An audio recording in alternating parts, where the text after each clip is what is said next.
The moon of Kelver was dying, and Marcus knew it. He sat in the ruins of the mining outpost, watching the horizon fracture through his cracked visor. The other humans had evacuated 3 days ago when the core began its collapse. They had screamed at him to board the last shuttle, but Marcus had refused. His leg was shattered, crushed beneath a fallen support beam during the final tremor. The medic had injected him with enough painkillers to keep him conscious but useless. Dead weight, they had called him. A liability they could not afford. So they left him with 2 days of oxygen, a pistol with 1 charge, and their apologies. Marcus did not blame them. Humanity had learned harsh lessons in the void. Survival outweighed sentiment. He had made the same choice once years ago, when his squad had abandoned a wounded rookie on a derelict station. The screams had haunted him for months. Now he understood that rookies' final moments, the crushing solitude of waiting for death in the silence of space. The ground shook again. Dust rained from the ceiling of the half-collapsed structure. His oxygen meter blinked a warning. 14 hours remaining. Kelver's core would implode in less than 6. He would be dead before the moon shattered, which seemed like a small mercy. Marcus closed his eyes and thought of Earth. Green forests. Blue oceans. He had not seen his homeworld in 7 years. The mining contracts paid well, but they demanded everything. His body, his time, his future, and now, apparently, his life. A sound jolted him from his thoughts. It was not the groan of settling rock or the hiss of escaping atmosphere. It was a hum, low and resonant, vibrating through the ruined walls. Marcus forced his eyes open and turned his head toward the entrance. Through the dust and failing light, he saw it. A ship, not human. The design was too elegant, too organic. Like a living creature sculpted from black metal and crimson glass.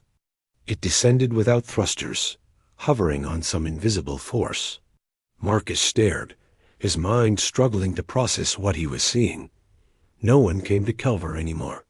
No one would waste fuel on a collapsing moon, unless they wanted something. The ship landed 50 meters away.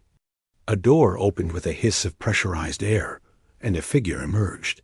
She was tall, easily 2 meters, with pale skin that seemed to glow faintly in the dying light. Her hair was the color of spilled wine, cascading over shoulders clad in armor that looked like it had been forged from shadow and starlight. But it was her eyes that froze Marcus in place. They were red, not the red of blood, but the red of dying suns, and they fixed on him with an intensity that made his breath catch. She walked toward him with fluid grace, her boots making no sound on the cracked stone. Marcus fumbled for his pistol, but his hands were too weak, too slow. She knelt before him, tilting her head as if examining a curiosity. "You are dying," she said. Her voice was soft, melodic, with an accent he could not place. It resonated in his chest like the echo of a bell. "Yeah," Marcus rasped. "Figured that out myself." Her lips curved into a faint smile. Humans, always so determined to meet their end with sarcasm. "You know what humans are?" "I have studied your kind for centuries," she said. "You are resilient, stubborn. You cling to life with a ferocity that borders on madness. It is why I've come." Marcus blinked. "You came here for me?" "Yes. Why?" She reached out and placed a hand on his chest. Her touch was cold, but not unpleasant. It reminded him of snow, of winter mornings back on Earth. "Because you were left behind. Because you chose to face your death with dignity, rather than desperation. Because I have searched for one like you for a very long time." "One like me?" "A mate." The word hung in the air between them, absurd and impossible. Marcus laughed, a harsh, bitter sound. "Lady, I'm dying on a moon that's about to explode. I'm not exactly prime relationship material." "You will not die," she said simply. "Not if you accept my offer," What offer? She leaned closer, her red eyes boring into his. My people, the Valak, are ancient. We have existed since before your species crawled from its oceans. We are powerful, immortal, but we are few. Our bloodlines are failing. We need new strength, new vitality. We need humans. You're vampires, Marcus said. The word felt ridiculous on his tongue, like something from old earth myths. That is one of your words for us, yes, she said. We consume the life essence of others to sustain ourselves. But we are not monsters. We do not kill without purpose. And when we choose a mate, we offer them eternity in exchange for their loyalty. Eternity, Marcus repeated. As what? Your food source? As my equal, she said. My partner, my mate. The Valak do not bond lightly. Once I claim you, no other will touch you. You will share my power, my life, my throne. You will stand beside me as I rule my people. Marcus stared at her. He should have been terrified. He should have refused. But something in her gaze told him she was not lying. And more than that, he realized he did not want to die. Not here, not alone. What's your name? He asked. Alara. Marcus. She smiled, and for the first time, he saw something almost human in her expression. A strong name. It suits you. If I say yes, what happens? I will give you my blood, she said. It will heal your wounds, stop your aging, grant you strength beyond anything you have known. But it will also bind you to me. You will feel what I feel. You will hunger as I hunger. And you will never be fully human again. The ground shook violently. The ceiling cracked, and a chunk of stone crashed down meters away. Marcus's oxygen meter blinked red. 2 hours remaining. I don't have much time to think about it, he said. No, Alara agreed. You do not. He looked at her, this impossible being who had crossed the void to find him. He thought of the humans who had left him behind, of the cold equations of survival that had dictated his abandonment. He thought of Earth, of green forests and blue oceans he would never see again.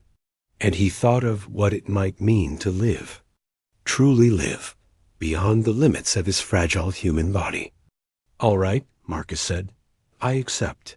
Ilara's smile widened, revealing sharp white teeth. Then let us begin. She bit into her own wrist, and dark blood welled up, shimmering with an inner light. She pressed it to his lips. Drink. Marcus hesitated for only a moment before a bang. The blood was cold and sweet, like frozen honey. It burned as it went down, a fire that spread through his chest and into his limbs. He gasped, his body convulsing as the transformation began. Pain exploded through him, white-hot and all-consuming. His bones shifted, his muscles tore and rebuilt themselves.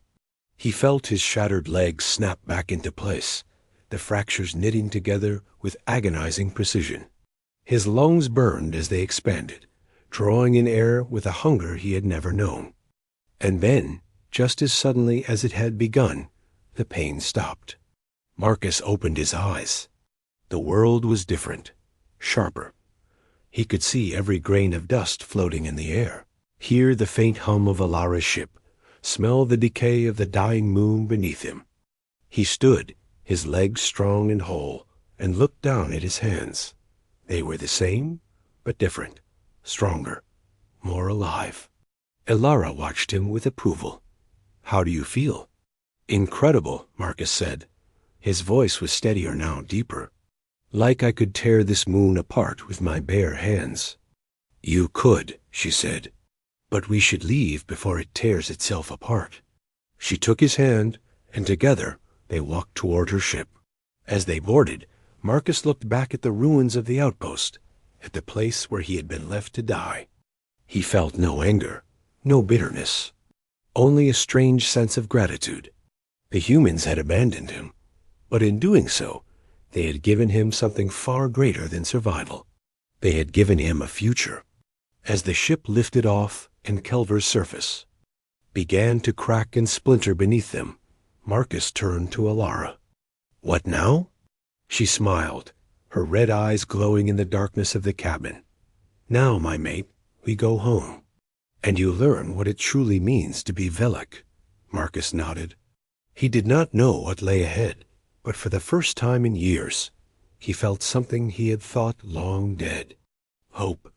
The moon of Kelver exploded behind them, a brief flash of light in the endless void. But Marcus did not look back. He was done with dying worlds. He was ready to live